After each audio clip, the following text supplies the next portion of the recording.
Time. It's nighttime and our babysitter's car wouldn't start, so we had to call AAA.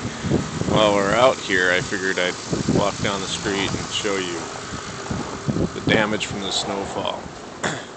Those drifts are a pile of snow. There's got to be at least 4.5 feet tall. I know it probably doesn't look like it.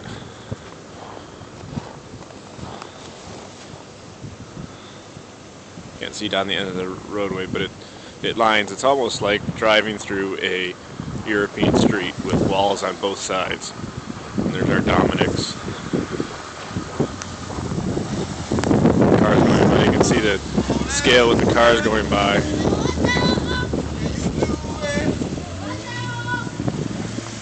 That pile right in front is as tall as me, and obviously I'm 6 feet. And there's our lovely neighbors.